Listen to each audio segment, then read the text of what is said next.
right, welcome everyone. Happy to have you all today. We'll just give folks a moment to come on in. Thank you for joining us today. Hope you're having a good afternoon so far. All right, well, we're going to go ahead and get started.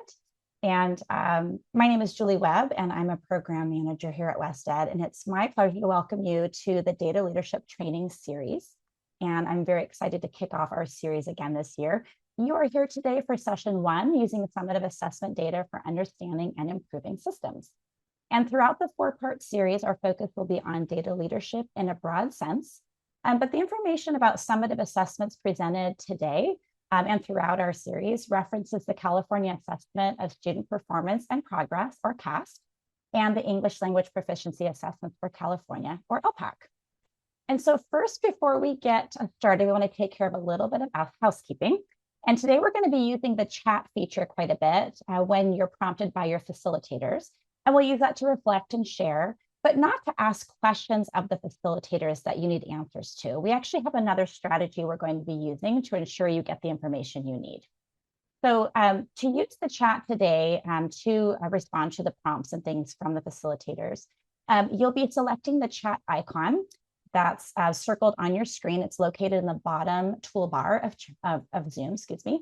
And this chat icon, if you click on it, the chat window will pop up either on the right side of the screen, or sometimes a separate window pops up for you. And that's the way you'll be able to open up that chat, and you'll be able to respond using that feature today. We're also going to be using a Padlet as a launch pad to access resources and get some of our materials and answer questions today. So instead of the chat, we're going to be using the Padlet for our questions. And the link to the Padlet for today's session has just been dropped into the chat for you. And we're going to be using that Padlet again to post questions instead of the chat feature. And we're going to give you a little bit of background on how to do that in just a moment. And our team is going to be working kind of behind the scenes today to try to answer all the questions on the Padlet as they occur to you during the session. So we're actually going to transition over to the Padlet for just a moment so you can get a sense of how to use it and how it's organized. We have it on the screen now. Session 1 title is up at the top. And we have our information organized in columns from left to right. And there is a scroll bar at the bottom of the screen. If you move that towards the right, you'll be able to access all of the columns in the Padlet today.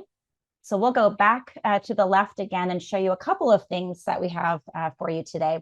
In the first column, we just have some general meeting information. If you scroll along the column, it shows you some of the things that are available to you within that column. So there's an access to the materials in case you weren't able to download them earlier. Some other information about the session today, including the survey that we'll ask you to take at the end. And if you take a look at column 2, the second column, this is a place where if you're having any technical difficulties and you need some assistance from one of our team members, this is the column that you're going to want to put those specific questions in. And let's teach you real quickly how to add a question. So if you take your cursor and hover over the correct column, whatever the topic is that you're looking for, the little plus sign kind of highlights itself. And if you click on that plus sign, a new window pops up, and that's where you can actually type the question that you have. Once you've started typing, the little publish button becomes available to you in the top right corner, and you click that, and then the question populates itself in the column that you chose. And that way our team members can come on through and answer questions for you, either technical ones, or if you have questions about the content as presenters are speaking, feel free to leave questions in those particular columns. They're organized to follow the flow of the presentation today. Also, if you do have a specific question that we can help you with, for example, if you're having some technical issues, it's helpful if you put your name in there so that when we pop over to Zoom, we are better able to navigate and help you with that. So let's go back to our slides today. And for our session 1, using the summative assessment data for understanding and improving systems, we are excited that you're here and we want to know where you are located. So we would love to know where you're joining from today. And if you could please enter a response to that question, where are you located, in the chat? It'd be great to see where everyone is joining us from. Great. Thank you, Catherine Temecula. So quick. Excellent. Lots of folks in Northern California I'm already seeing, Greater Sacramento area, Bay Area, Greater Los Angeles, Riverside. Oh, it's fast and furious. Great. Yep. More, oh, great, Hollister too. Excellent. All over the place. Lots of places I want to visit too, I can already see. Great, Bakersfield, all the way down to Bakersfield. Thank you so much. Great, thank you everyone. We're really happy that you're here. I'm really pleased to introduce you to your training team today. And I'm actually going to ask them in just a moment to just come off mute and say hello really quickly. First, we have Joe Valero, Director of Assessments and Data from Fresno County Superintendent of Schools. Joe, do you mind coming off mute and just waving hello? All right. Well, how about Dr. Tacey Rogers? She's Director of Assessment, Research, Evaluation, and Continuous Improvement for Solano County Office of Education. And Tacey and Joe are going to be leading our session today. All right. Well, Joe and Tacey are very experienced facilitators for us today, and they have a lot of great information to share. And I know that you'll be in very good hands today. So we will get that taken care of, and so that they have the functionality that they need going forward. All right, so let's move over into talking a little bit about the series that we're actually in today. The Data Leadership Training Series is something that you can register for any upcoming sessions. We're actually just dropped the link in the chat for you. There are 4 sessions in the series, and all the sessions focus on using CAASPP and ELPAC data for system improvement. But attendance for each session is not dependent upon completion of previous sessions. So they're all independent sessions. So you can sign up for those that make the most sense for you or that match your availability. And if you happen to miss one of them, recordings of each session are also going to become available in a few weeks. And they make them available on the CAASPP and ELPAC YouTube channel. So that's a great place where you can check out that information. And the Data Leadership Training Series, as we mentioned, has 4 different sessions. Today is session 1, using summative assessment data for understanding and improving systems.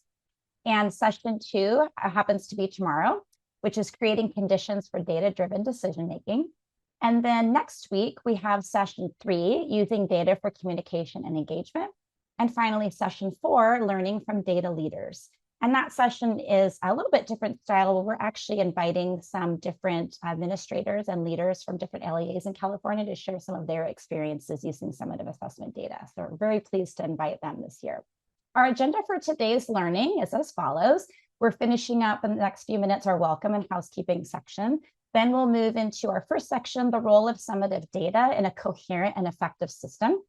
Our section 2 today is around guidance for summative data use in local contexts.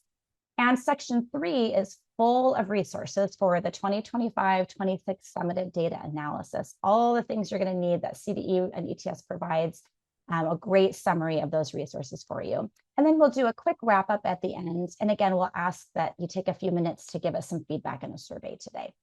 And our learning goals for today's session is that participants will reflect on the role of summative data in a coherent and effective local assessment system, that you'll learn important technical and contextual information about the 2025-26 summative data, and understand where to access and how to leverage relevant summative assessment resources. And we're going to know we're successful if you're able to leverage those resources to understand summative data and use summative data and relevant resources or related resources to inform decision-making. That's what it's all about, is using those resources to help make great decisions for our schools and our kids. So we're hoping that you don't mind using the chat one more time as we finish out our welcome section. We'd love to hear what really brought you here today. What's something you're excited to learn about, either in today's session or if you're planning to join us for multiple sessions in the Data Leadership Series.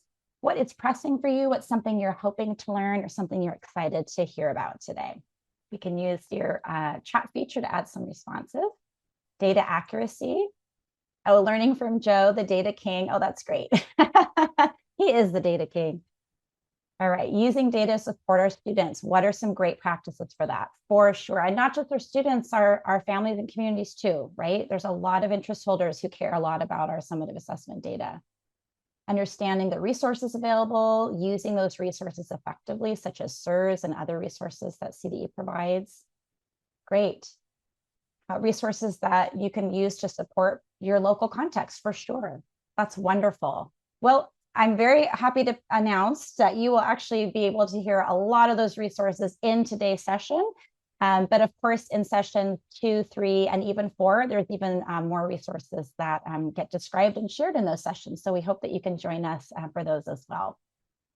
So right now, we're going to kick it off with our first presenter, and it's Data King Joe. So Joe, I'm going to pass it off to you. So it looks like, can you guys hear me right now? Yes, thank you. Okay, perfect. It was really funny, right? It was like when we were going to introduce ourselves earlier. I'm going to say good afternoon, everybody. Joe Valero, longtime assessment coordinator. Apparently, first time Zoomer here because I don't know how to use Zoom. So pretty funny here. We So blame the updates, Joe. It's not your fault. happy to see everybody here this afternoon. We're going to start talking about the role of summative data in a coherent, effective system. And so just want to go over and preface today with there's a lot of knowledge in the room, so there's plenty of opportunities for us to go over, share ideas. I have a colleague where she's always saying sharing is caring. So as you're looking at everybody's responses and people's thinking, great opportunities to go over and just borrow and steal. So with that, let's move over to the levels of data. And so there's different levels of data, and they provide us with different types of insights and information. And so right now, 'tis the season. It is CAASPP and ELPAC score seasons coming in. And so really framing that. And so as we're talking through the levels of data, once again, thinking about the book Street Data, data are classified into three different levels. So you have satellite data, map data, and street data. And so, what are we talking about and what do we mean by satellite data? Well, remember, that's a larger grain size. It highlights patterns and trends, that really high level. It provides direction for further investigation. So, once again, it's just kind of telling you this direction, but you need more information. And that's where we get into the map data. And so, more of a medium grain size. We're going to be able to highlight skill gaps as we're looking through that data, and it's offering more focused direction and decision making. Once again, satellite, really high level, just going over and saying maybe this direction. We're getting a little more granular once we get to the map. Then we get to the street data, and that's a fine grain size. It highlights the learner's perspectives and experiences. It's really at that student level, really getting to that student perspective. And then it amplifies learner voice. And so we want to keep this framing in mind as we think about the different ways to understand student learning and the systems that do support it. Once again, 'tis the season with scores coming in. We want to keep this in mind as we're going over and having those conversations. All right, let's get into the types and purposes of the different assessments. The following types of assessments are used to provide different levels of data. Once again, thinking about what we were just talking about in the previous slide. So the first one we want to talk about is summative assessments. And summative assessments measure students' knowledge and skills in relation to specific learning standards or goals and support school level planning. Once again, really high level. I know we're getting a lot of these scores in right now. This series is going to focus on the appropriate use of large scale summative assessment data. The next is interim assessments. And interim assessments are optional, and they're offered year round and may be given in standardized or non-standardized ways. Their results help monitor students' progress and inform classroom instruction to improve learning. Once again, it's that G word, right? It's getting more granular. CAASPP interim assessments are available for ELA, math, CAST with a T, that's the science one, and LPAC for all California LEAs. It's kind of an interesting story. We were with a district the other day, and they were shocked that there were actual interim assessments available for free, and actually two of them for all of their teachers. And so, once again, really reiterating that there are a lot of interim assessments available that are available really for free for all of us. The formative assessment process is ongoing, guided teaching and learning on a day-to-day, minute-by-minute basis. And so a really good resource for that is Tools for Teachers. There are a ton of resources that support the formative assessment process and just tools to go over and help connect back to classrooms over here in California. While these are the main assessment types, they're not exhaustive. You still have diagnostic assessments, which identify individual student strengths and needs. You also have screening assessments that flag potential challenges that require follow-up. So lots of different assessments. You're not going to use the same assessment for the same purpose. It's really, we want to be thoughtful as we're thinking through what we have at our disposal here in the state of California. We're really lucky with what we have. Let's go to the next slide, please. Okay, assessment systems.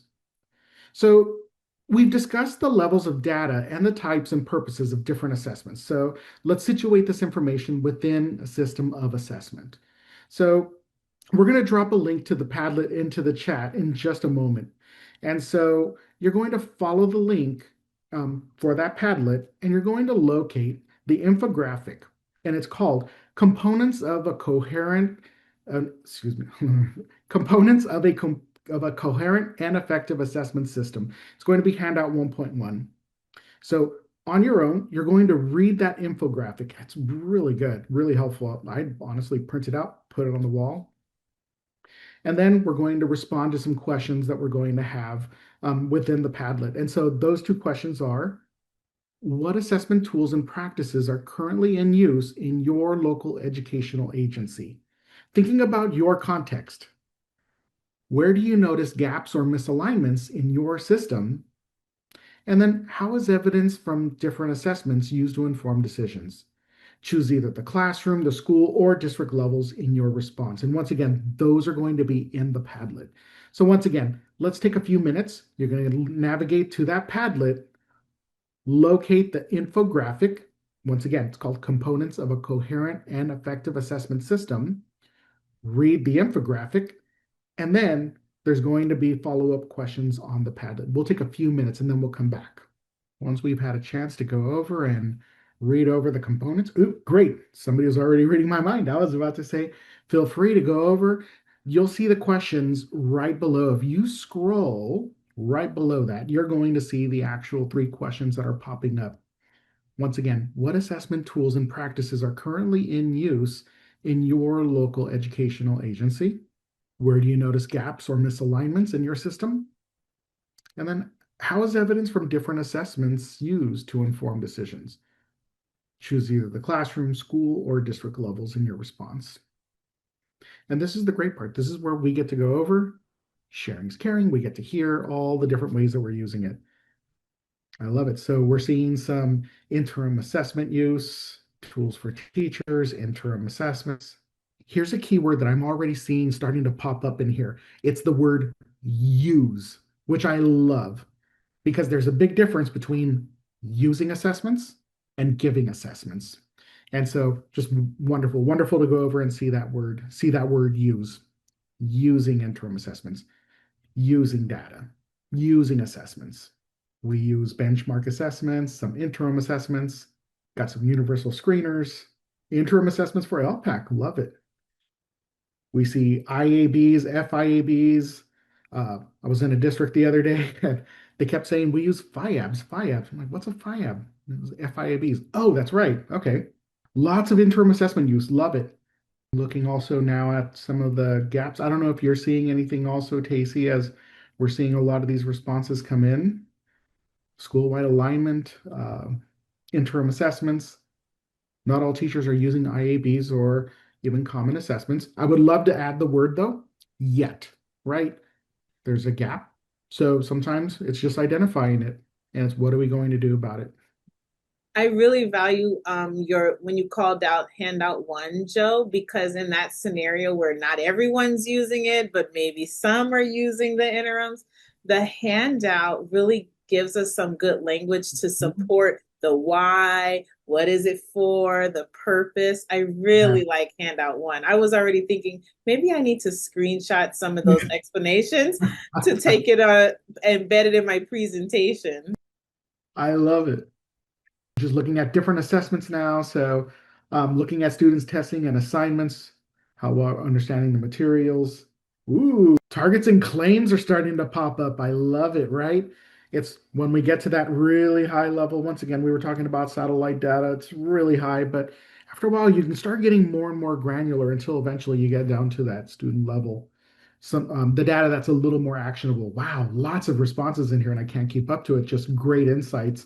And so once again, everybody, sharing's caring. This is one of those you can always go back to. You're going to have access to this Padlet.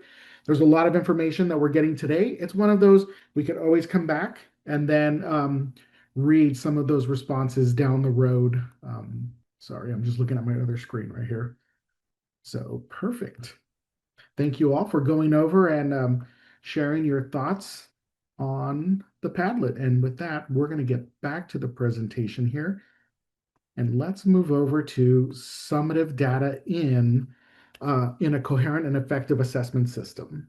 So in a coherent and effective system, each assessment type yields different information about student knowledge, skills, and abilities. Once again, that's going to inform teaching and learning. It's once again the difference between using assessments and giving assessments, right? So we want to use assessments. We want to get that information about students and their abilities and skills. Your local assessment system includes CAASPP and ELPAC summative assessments, as well as local summative assessments such as end of year exams, unit tests, or project based culminating assessments.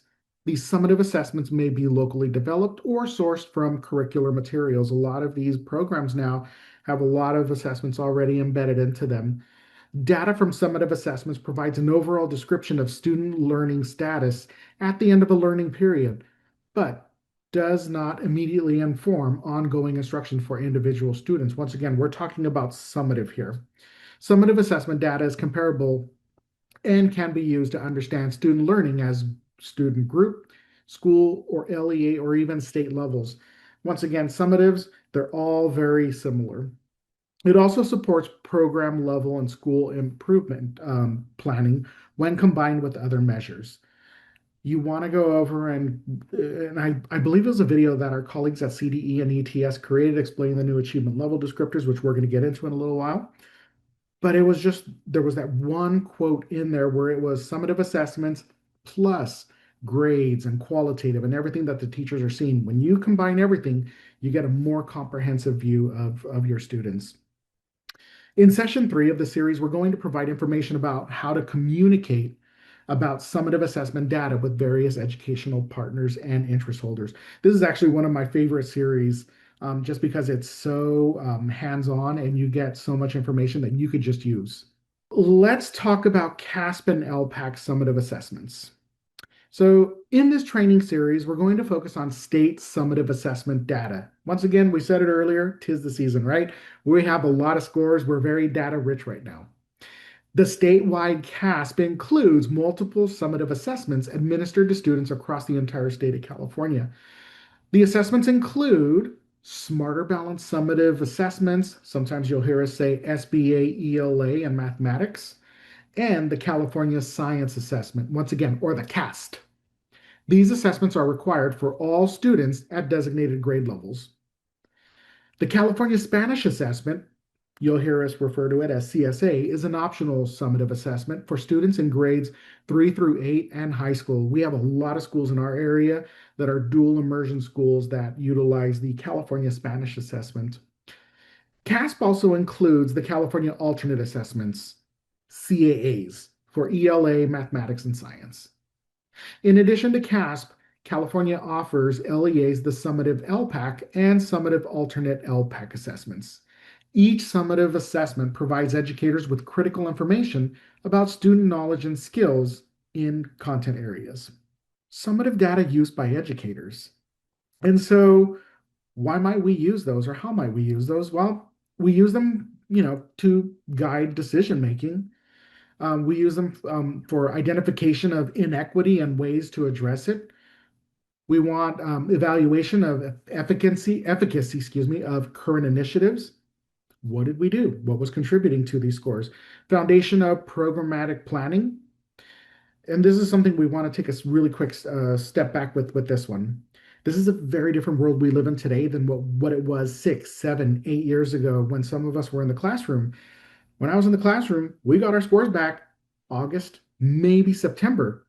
By then, it was kind of hard to go over and plan what some of our based on some of our needs with the data. Today, we were getting data in mid-May, late May, early June, using those to go over and start planning what we're going to do next year, allocating resources. We have the data earlier. How might we use this now to go over and thoughtfully use those resources? Also identifying groups for a particular purpose, communicating overall student learning to parents and guardians, which we're going to get into with SSRs and other resources here later on today. So if we think carefully and critically about the appropriate uses of summative assessment data and combine these data with other important local data, they can be used to promote equity and support student learning. We once again, and actually, I'm going to hold it until a little bit later on in the presentation, but it's getting beyond what we have, getting beyond just that initial view of the data. Get to the student group level. Purposes of summative data. Summative assessment data is not intended to provide a complete picture of student learning. It is a snapshot. It's one point in the year. Remember, it's not intended to influence day-to-day decisions about teaching and learning. That's more of the street level, turn by turn. It's not intended to eliminate the need for educators to interrogate bias or guarantee equitable outcomes for all students or act as a substitute for two-way communication with educational partners and interest holders. And with that, once again, this is that whole sharing is caring. We're going to open up the chat again so we can go over and once again share our ideas. So take a moment to reflect and then write your response in the chat. So the question is, how has summative assessment data been used in your local assessment system? We'll give a couple seconds and then we're going to open it up in the chat here. How has summative assessment data been used in your local assessment system? Once again, this one won't be in Padlet. This one will be in the chat. Love it. We're starting to get looking for whatever the group didn't do as well. Get that extra attention next year. Oh, now it's coming in pretty quick. Beginning of the year reflection, looking for academic progress, intervention opportunities, MTSS, look for patterns, looking for cohorts and grade levels, just starting to use it more effectively. No better way, right? We're going to start somewhere. No better place than to start right here. Evaluate the needs of specific groups, tracking. I don't know if you see anything, Casey, as these are really flying through, and I know I'm missing a lot of them. I saw one that talked about measuring the progress across the school sites. That caught my eye and reminded me of your point about the California Spanish assessment being used in the dual immersion schools and programs. And we had that conversation here in Solano County with our dual immersion school leaders. And the English portion of the program is being measured multiple times. But how is the Spanish side of the program being measured? And so the Spanish assessment really supports that conversation, especially to this colleague's point here. Love it. And sticking to that, classifying stages of EL to help schedule into different ELD sections, going over, making sure we have that just right instruction. And to that point too, reclassification, starting reclassification even earlier. We have the data much earlier. We can get our kids into the appropriate classes, once again, assuming that we meet the other three criteria. It's just what is our world like today with access to data in much earlier, in the year. I love it. So many great ideas. Wow. I'm actually there's 25 more below where I'm at. So many great ideas, everybody. Keep them coming.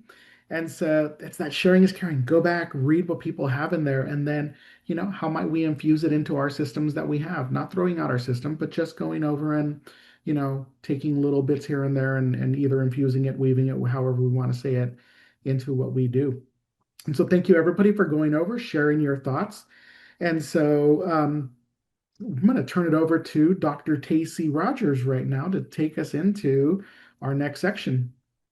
Thank you, Data King. You'll have to rename yourself now that you're officially our Data King of the afternoon.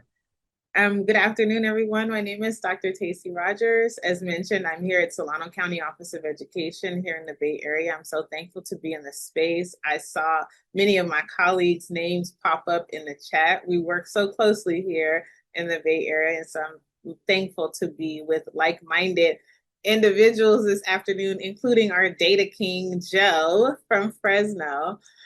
In section 2, we're going to explore how leaders guide the use of summative data in their local context. And we do that by ensuring that the assessment data is used appropriately and effectively to make good decisions. And that leadership requires input from all of our educational partners. Some of the keys that leaders can use to guide the appropriate use of data include the details that you see listed on the slide, building a common understanding of assessment and data literacy, supporting a culture of effective data use, aligning with the LEA's local mission, their vision, the equity goals. And this is where you will consider both your local assessments and the uses of data that those assessments yield. Establishing assessment and data use norms and practices. A good data protocol will help you do that. Routinely linking decision making and data that supports those decisions. So we'll be discussing, you heard Julie talk about our series. This is a webinar series, and in session 3, we'll talk more about assessment leadership then. These concepts come from research that's linked in our Padlet under section 2 that really supports some of what Joe was talking about when he shared handout 1, like how do you support your leaders with thinking critically about which assessments, which are we using the interims, are we using the Spanish assessment? And so thinking about the why, the purpose, who needs to be assessed when. Someone on the Padlet, Joe, talked about that they were reevaluating their assessment dates, their assessment window dates, right? That's a part of the thinking around, is our assessment system balanced? And so I encourage you to take a look at our Padlet under section 2. The research is called Assessment Leadership, Leading a Balanced Comprehensive Assessment System. The link has also been placed in the chat. This piece of research, along with handout 1, oh yeah, I could build a whole presentation using language on those 2 materials, especially when I'm, as assessment coordinator, you are often asked to provide input, give ideas on the decision making, and so these tools can support you. The first assessment leadership practice we mentioned on the previous slide is building a shared understanding of assessment and data literacy. And to build our collective understanding, we want to define the term educational equity. This definition comes from the National Equity Project, and many of us have used their resources. They have great facilitator guides and educator tools on their website. And the definition says that educational equity means that every child receives what they need to develop to their full academic and social potential.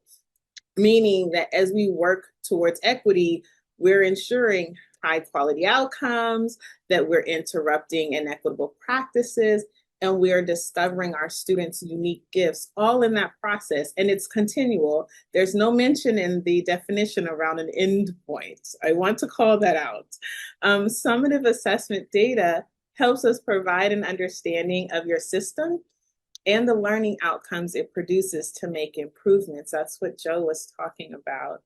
By maintaining an equity mindset, we can avoid flawed understandings of student learning, such as framing learning around students' perceived deficits rather than their strengths.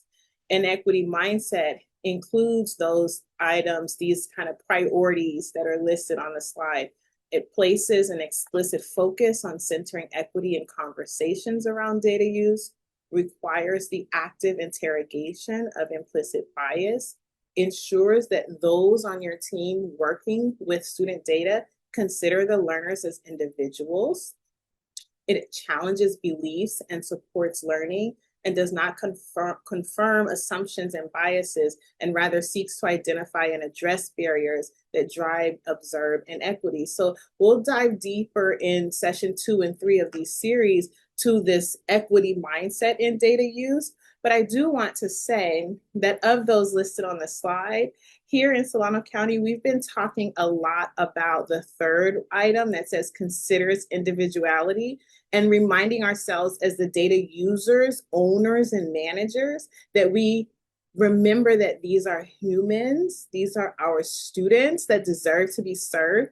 So when we remind ourselves of that and keep that at the forefront of our mind, it helps us reference the data with asset language, right? Like it's all connected, but we have to continually remind ourselves. And so, Joe, I just want to quickly ask you, of these priorities here, which have your team really leaned into this year? Yeah, that's a great question. Thank you, Stacy. So Really, the first one is really resonating with me right now. So you're going to hear a lot coming out of Fresno County where you'll hear us say, we're going to go beyond the donut. So what do we mean by the donut? When you go onto most dashboards, you're really just getting the snip of the all students. And so a lot of the times, students and student groups might be hidden within there. So we always like to say, go beyond that donut. Let's go beyond and let's get to the actual student group information so we could identify areas of opportunity for our students. So yeah, that very first bullet really, I think, hits it on the head for us over here. See, and it's continual because we'll lean into considering individuality this year, and then next year I'll be emailing the data king and say, "Hey, Joe, can you send me your slides on Beyond the Donut?" Like, I've really got to focus on centering equity. Like, I need help. I need some tools, and so we toggle amongst these priorities to make sure that nothing is being missed as we analyze our data. So, with an equity mindset, we also include the engagement of our educational partners. That's an important aspect of the work and in understanding assessment data to improve the system. Educational partners are typical, right? Our families, our caregivers, community members.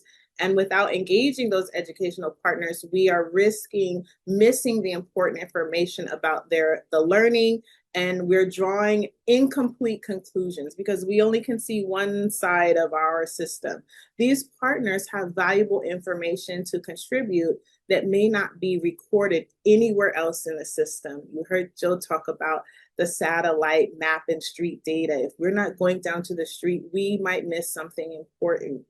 We should consider that as partners, our educational partners, we need their interpretation of the summative assessment data. These groups are eager to receive information about student learning, and collaborating with them allows us to go deeper in understanding the overall picture of our student knowledge and skills. So session 3 will cover more about educational partner engagement, but we wanted to make sure to mention it here today. We're going to watch a video very briefly where we will learn about an example of summative data being used in a local context. The speaker that you'll hear in this video, her name is Rachel Ball, and she serves as the Director of Curriculum and Instruction for Buckeye Union School District. Buckeye Union School District is in El Dorado County. It's northeast of Sacramento, from Sacramento Valley all the way to the Nevada state line. Buckeye Union serves 8 schools, about a little over 4,000 students. And so you'll hear their application of how they're using summative data in their system.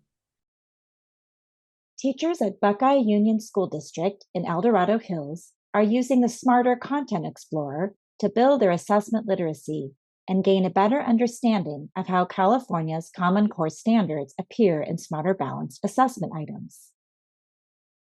Hi, my name is Rochelle Ball, and I'm the Director of Curriculum and Instruction for Buckeye Union School District. In our district, we regularly examine summative assessment data, and it was during one of our target collaboration meetings where teachers made an important realization about our data.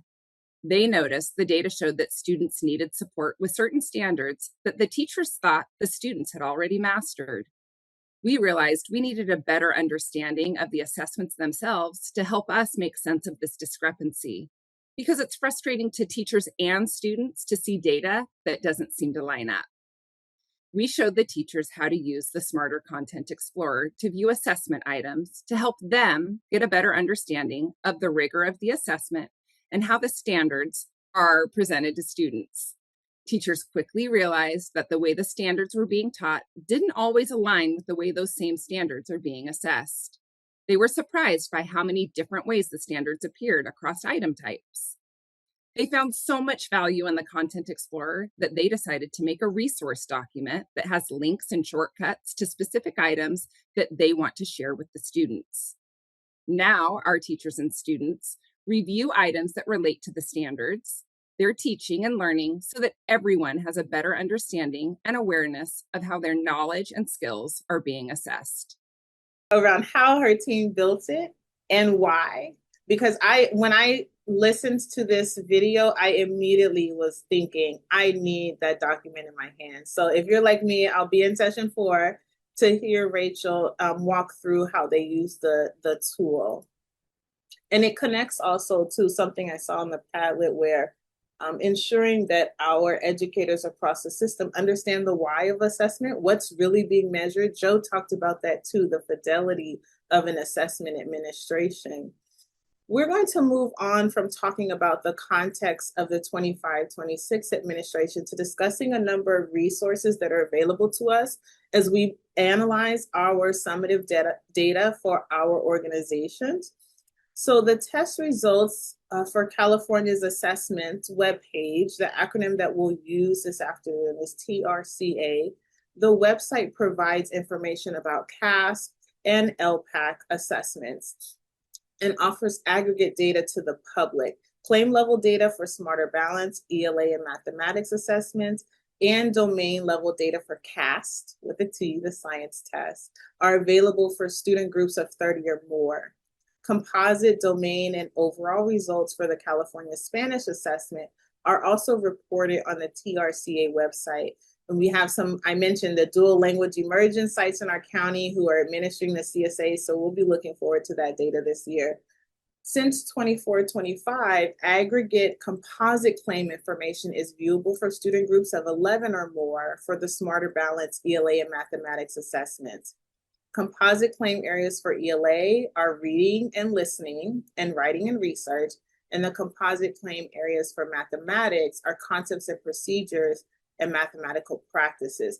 The About tab of this page has brief explanations of each assessment and extensive CAS information.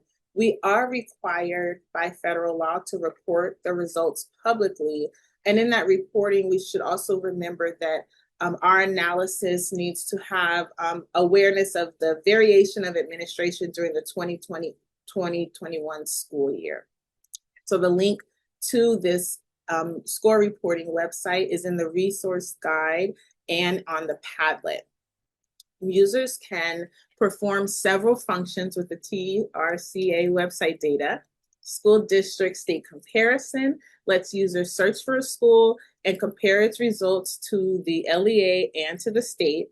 There are ways to filter the data by county. You can see charter schools only. You can export, you can download the files.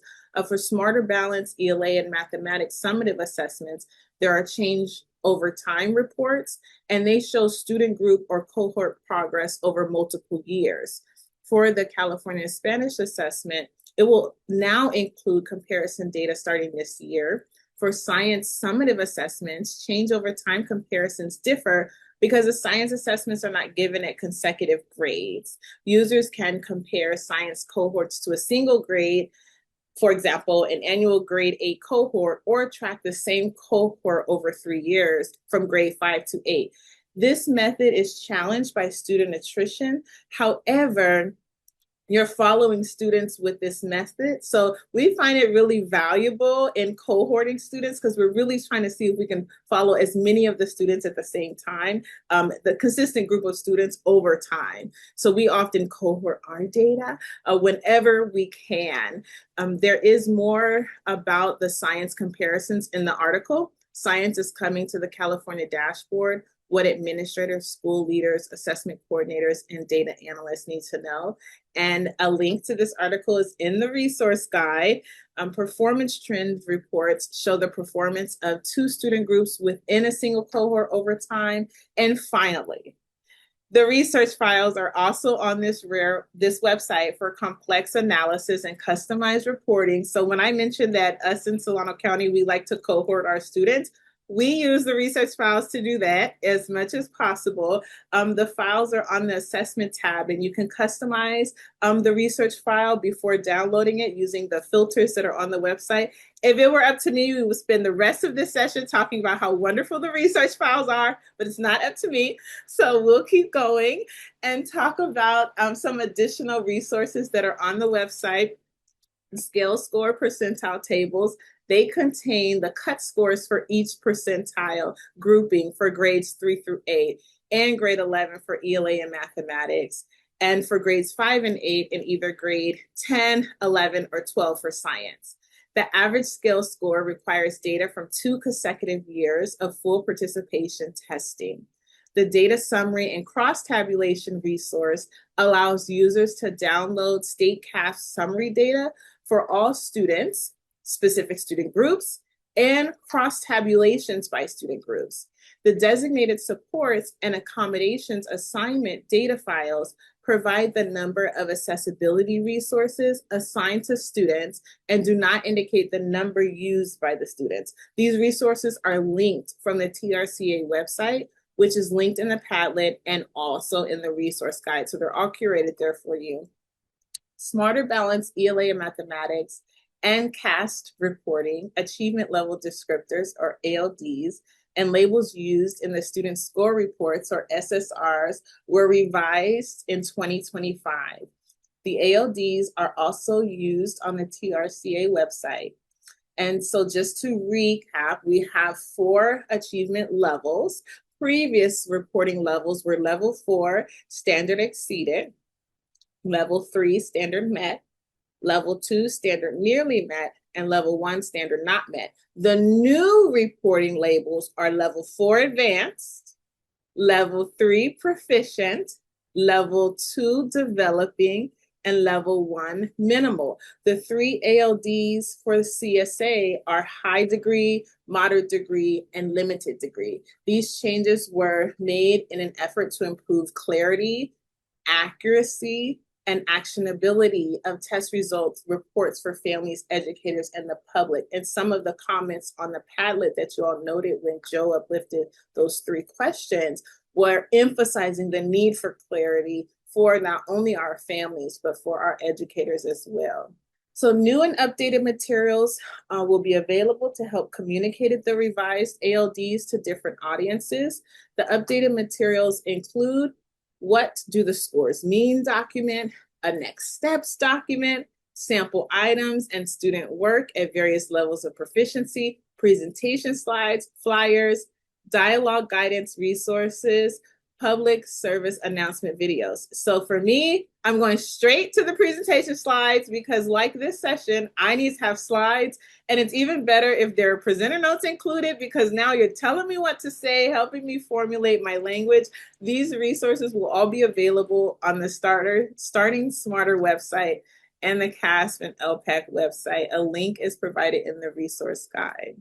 The California Educator Reporting System, or CERS, houses both summative assessment and interim assessment data for CAASPP and ELPAC. The CERS resources webpage includes videos to help build prerequisite knowledge and provide additional resources. The CERS user guide helps describe the features of CERS and provides detailed instructions for each feature. The CERS interpretive guide webpage provides information to help educators understand assessment results. The CERS Sandbox is a training tool intended to help LEA staff learn about the features and functions of CERS in a non-secure environment. The CERS Sandbox offers virtually the same functions as the reporting system, but uses practice test items and fictitious student data. I typically use a CERS Sandbox when I need to prepare for my trainings. So if I need screenshots in my PowerPoint, if I need to do one-on-one support with an educator, and yes, I have emailed Joe and said, can we please jump on a Zoom? Can you show me this? And he took me straight to the CERS Sandbox just to help me know how to navigate. You don't need a username or password for the CERS Sandbox, and the link is in your reference and in the resource guide. So I think it's important to ensure that our training materials that we build for our school site coordinators, for the educators across our system, often become what I call leave behinds. And so the beauty of using the CERS Sandbox is that there's no student data, there's no concern about where is my material going, who shared the link. So you're more safe to share it widely across your system as needed. So the introduction to CERS for test coordinators and administrators training is intended for staff who serve as LEA coordinators or site coordinators within a test operations management system, TOMS. And those staff are typically those who are responsible for managing other LEA staff members and their access to CERS. The training session allows attendees to practice using the CERS features that we've walked through. The Introduction to SIRS for Teachers training is meant for LEA staff who have or will have access to SIRS assessment results, such as teachers with students assigned in the system and other interested LEA staff. This session also includes opportunities for hands-on practice with SIRS features. There are 2 ways to access the trainings, either through live session, late summer or early fall, or through micro-learning videos available for on-demand viewing. Both the live session and the videos can be found on the upcoming and on-demand trainings webpage on the CAASPP and ELPAC website. Specific dates and registration can be found on the CAASPP and ELPAC website. And let me just sow one seed before I turn it over to Joe. I typically register for the SIRS training, especially if I'm leading training across my system, because I want to make sure that I have all the updates. It's always being improved year after year. And so even though it's not my first time doing this, I need reminder and I need help. I saw in the chat earlier when Julie asked who's in the room that there are some new to coordination. There's some TOSAs, there's some completing other duties as assigned. And so if that's you, you might attend these trainings, because even if I don't need the in-depth walkthrough, I will use the PowerPoint, I'll use the resources shared. I like to build screenshots. We create a lot of job aids here across the districts in our county. And so the materials shared in the webinar can help me with my job aids. So we're not starting from scratch. Joe said it, or excuse me, the Data King said it earlier, sharing is caring. So that's why there is so much value in attending these sessions each year. So with that, let me turn it back over to the Data King so he can keep walking us through some more materials and resources that are available as a result of our summative assessment administration. Thank you, Dr. Rogers. It's funny, I'm a little embarrassed here. It was really funny. I had a thought I completely missed. Oh, this was like my therapy session, Tacey. So just going over and hearing you say that, because yes, a lot of us feel like we, know a lot of these systems pretty well and will register. Like I register as well, all these different webinars, because you just never know. The systems, to Tacey's point, are always improving. And I'll leave with like 1 or 2 different nuggets, and you're saying, my goodness, had no idea that was there. That made it all worth it right here. So it made me feel better because, it was like a little therapy right there. So really appreciate it. Let's talk about more resources. In California, it feels like we are very data rich. We're data rich. There are so many different systems. An additional system that provides us some really useful data is the California School Dashboard. And so the California School Dashboard, which, let's be real, a lot of us just call it the dashboard, like it's all capital letters, right? It's an online tool showing how LEAs in schools perform on state and local indicators included in the California School Accountability System. The dashboard is a key part of major shifts in California's kindergarten through grade 12 schools. These changes these changes that have raised the bar for student learning, transform testing, and place the focus on equity for all students. That's the beauty with our accountability system. I'm just going to really quick step aside with this one. This is about every student improving, and that's the beauty with our dashboard. It's honestly us against us. We want to improve every year. So love that spirit of our dashboard. It also provides information that schools can use, once again, to improve. We use it with differentiated assistance and other technical assistance as well. Dashboard also provides parents and guardians and educators with meaningful information on school and LEA progress so they can participate in decisions to improve student learning. You're going to hear improve, improve, improve a lot. Spirit of the dashboard. The dashboard goes beyond just test scores alone to provide a more complete picture of how schools and LEAs are meeting the needs of all students. A good example of that, in all honesty, is chronic absenteeism and suspension. Really shines light on things that in the past in old legacy systems were pushed to the side because it was really about one focus. So really we're looking more at the whole child here. Dashboard is also made up of reports that show LEA and school performance on 6 state indicators and 5 local indicators. Unless you're a county office, we have 7. Users can search to refer to Users can search to refer to the reports for any LEA or school. There's a really neat search feature within it. Please note that the CSA is not featured on the dashboard because it's an optional assessment. And a link to the dashboard and the 2025 technical guide for the dashboard has been placed in the Padlet and the resource guide. I know we get a lot of questions about participation rate and just different student group information. That technical guide is amazing. It's going to really give you a lot of answers to our questions that we might have. The TOMS user guide provides detailed information about new and updated features and instructions for using each feature. And so when we're talking about TOMS, remember, we're talking about the test operations management system. So that user guide is linked into the Padlet.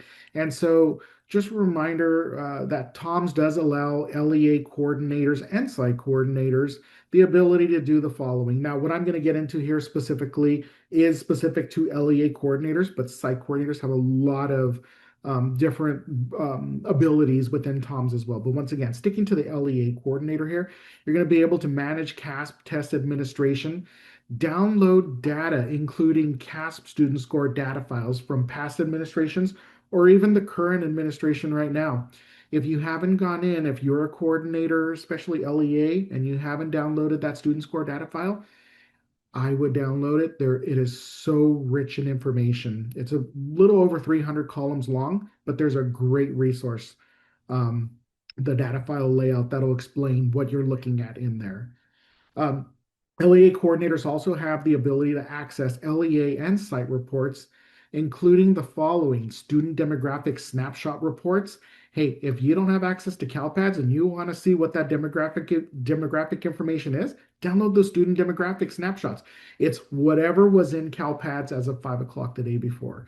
They'll also have access to student score reports. You hear us refer to it as SSRs, student test settings reports, and there's just a ton of great resources and reports inside of TOM. So if you haven't had a chance, I would encourage getting in and seeing those reports.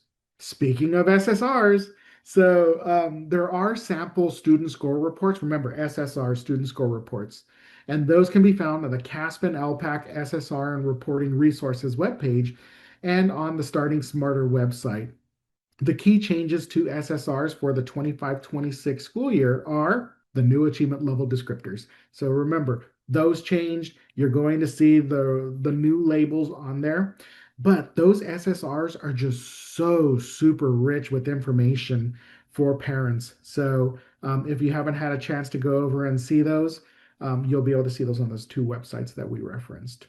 There's also video SSRs supports for families to gain better understanding of test scores and how they can support their child's learning. They're available for purchase on the CAASPP and ELPAC website and can be distributed locally by LEAs. We have a few locally that have purchased it, and they say they are absolutely slick. They really go over and help explain the test for their individual children, to the family. So, great resource to go over and look deeper into. They're available for CAASPP Smarter Balanced Summative Assessments for English Language Arts and Mathematics, ELPAC Summative Assessment, and Initial ELPAC. Those are new. Fully translated videos are available in 4 different languages. You can get them in either English, Spanish, Mandarin, or Vietnamese. Videos with translated subtitles are available in 6 different languages: Arabic, Armenian, Farsi, Punjabi, Russian, and Tagalog. Video SSRs will include the updated CAASPP achievement level descriptors. As a reminder, Lexile measures indicate students' reading abilities, and quantile measures indicate students' readiness for instruction in mathematics. Lexile and quantile measures appear on the student score reports for combined ELA, mathematics, and science results. Scores are based on students' overall Smarter Balanced scale scores and linked to the Lexile quantile framework. Lexile and quantile measures are generated after Smarter Balanced assessments are all scored. Overall, ELA or mathematics scale scores based on California content standards are used to produce the Lexile and quantile measures. Lexile and quantile scores are available also inside of SIRS. So if teachers need to go in and they need to access those, once again, talking about we get scores earlier, you have a summer program, you want to get the different reading levels, we have access to those inside of SIRS, whether they're summer school teachers, whether they're administrators, those are in there at our fingertips. The Lexile Quantile Hub provides tools for differentiating and supporting instruction at the different Lexile and Quantile ranges. That's a really slick website if you haven't had a chance yet. So you can access that Lexile and Quantile Hub through either going through TOMS, clicking on links, and then selecting Lexile Quantile Hub. Parents and guardians are provided a link to the Lexile Quantile Hub on the SSRs themselves. Let's get a little deeper with the Lexile Quantile Hub. So the hub provides useful instructional tools to differentiate instruction based on the student's Lexile and Quantile measures. You can access it, once again, through the links in TOMS, or you can register with an affiliated LEA email address if you don't have a TOMS logon. The hub is also an important tool for parents and guardians and students to understand Lexile and Quantile measures and access free instructional resources. Parents and guardians are provided a link to the Lexile and Quantile Hub on, once again, the SSRs. A lot of those are digital. A link to the Lexile Quantile Hub is in the Padlet. And if I can just make a quick shameless plug with this one, the easiest way that I like to access it is honestly through TOMS, just like we're saying here. So what is it? It's a first world problem. I like to go over and already have my single sign-on ready to go. I don't want to pull a muscle in my finger, right? Okay, so let's talk about parent and guardian SSR communication. There are three options for accessing and providing student score reports to parents and guardians. Access electronic SSRs using a locally provided parent or student portal. Like example for us, we have a lot of districts that are either Aries or Power School. And so there's already a parent portal where we have that credential plugged in from TOMS that would automatically push over those SSRs once they're available, and then parents are able to access those. So once again, that parent portal already available inside of the student information system. You can also download the SSRs from TOMS and make them available electronically via secure local method. You can also download the SSRs from TOMS, print them out, and then make them available locally. SSR cover template letters are available for LEA staff to customize and send to parents and guardians with the SSR. Optional SSR cover templates are available in multiple languages for CAASPP, ELA, mathematics, science, the CAAs, and CSA. A link to the cover letter templates is in your resource guide. Parent-guardian communication around the data. So as you're communicating, you're going to want to consider the audience when preparing parent-guardian communication. Build staff awareness about cultural differences in your community that influence communication decisions. Ask for and use preferred communication methods. Maybe it's getting insight from our I was about to speak an acronym. Sorry, everybody.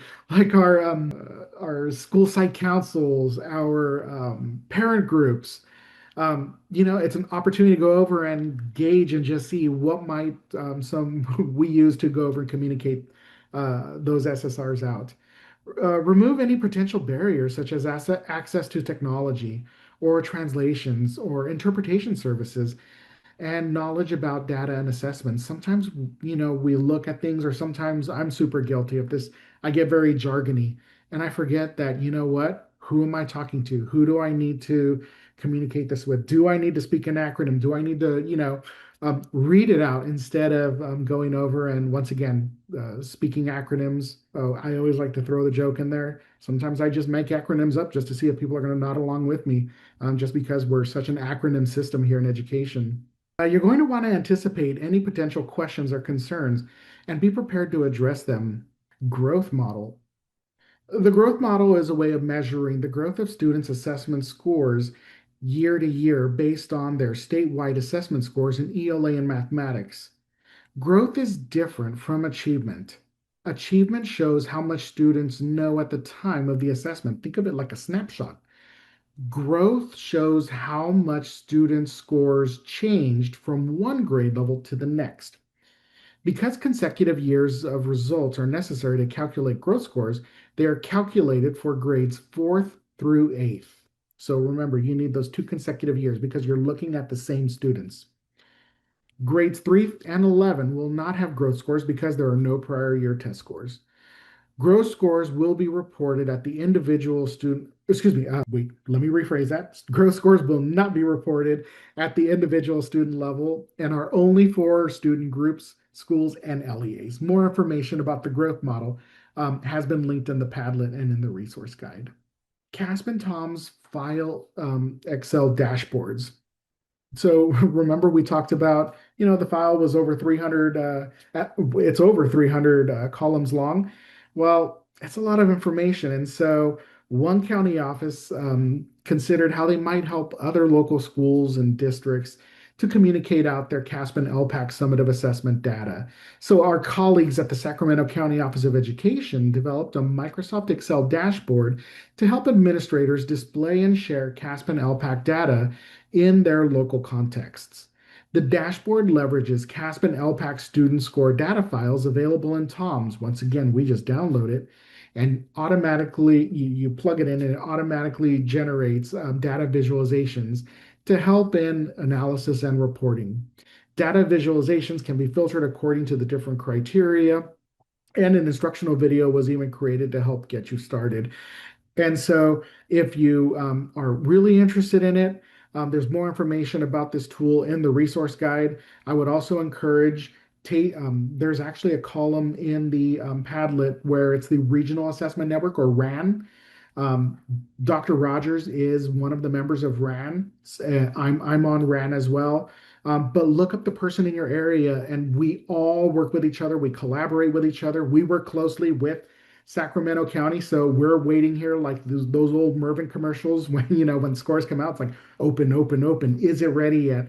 And so once that resource is ready, they're gracious and they share it out, and we share it with the districts locally as well, and people are really excited to go over and plug their data in and go over and start seeing some really beautiful visuals. One more plug: San Joaquin County Office of Education also has a really cool tool as well. Theirs is Google based, so if you're not a Microsoft person necessarily, there's a Google one as well. There's just a ton of resources. Main message here is reach out to your local regional assessment network colleague, and they can get you connected if you're not already connected. Thank you so much, Joe. You just dated all of us who laughed at that Mervyn's commercial reference.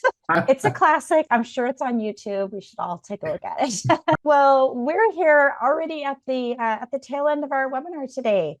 So we're here to do our little wrap up. And first, we want to express our gratitude to all of you for your time and attention and your participation today. We know you're very busy people, especially this time of year, as Joe said, waiting for resources to come out and data to be revealed. And so we really appreciate you taking the time to learn with us today. And we hope that you'll be joining us for the upcoming sessions. Tomorrow is session 2, and next week sessions 3 and 4 in the data leadership series. And I also want to make sure to thank Joe and Tacey for your expert facilitation today, and of course all the knowledge and warmth and personality that you bring to all this information. We have a quick ask that we hope you all can do for us before we close out today. We have a few minutes to take our exit survey. And the exit survey is actually a really important part of the data leadership series, because every year we take your feedback very seriously, and it helps us to improve future offerings in the data leadership series, as well as other offerings that come from CDE, ETS, FESTED out into the field. We want to know the things that are working for you, the questions that you have, the things that you're grappling with locally. And we use that information to include new information in this series each year and in other resources that get created. So again, the link is in the chat for you. You can also use your smartphone to scan the QR code that's on the slide. And it's a very quick survey, only takes a few moments, and your input is really valuable to us. And again, it will help shape future content and future offerings. So it's really important that we hear from you. And while folks have a chance to follow that link, or at least have that link open on a new tab on your desktop so you can take that survey, we just want to revisit the learning goals that we had for today. And for session 1, we were hoping that you all would be able to reflect on the role of summative data in a coherent and effective local assessment system. We're going to be talking a lot more about that coming up in session 2. And we hope that you could learn important technical and contextual information about the 2025-26 summative data. I know there were a lot of resources that Joe and Tacey shared today. And there's many, many more on CDE and ETS's websites. And also understand where to access and how to leverage the relevant summative assessment resources. So making sure that you use your resource guide, some of the resources here in the Padlet, as well as the CAASPP and ELPAC website. All those places are going to be great landing points for you to continue to explore those resources that were shared today. And our success criteria for today, we were hoping that we'd be able to leverage resources to understand our summative data and use summative data and some of those related resources to inform our decision making. And I know that was some of the goals and interests that all of you had. And so this is just the starting off point for you all with some of those resources. And I'm pretty confident that you probably heard some new ones today, and at least some new updates to some great resources that are going to be coming out very, very soon to support you in your local content. So again, we want to thank you all so much for joining us today. Again, the survey link is in the chat, and we really look forward to learning your feedback. And we hope to see you tomorrow in session 2. Thank you again, Joe and Tasty. Everyone have a wonderful afternoon. Thank you.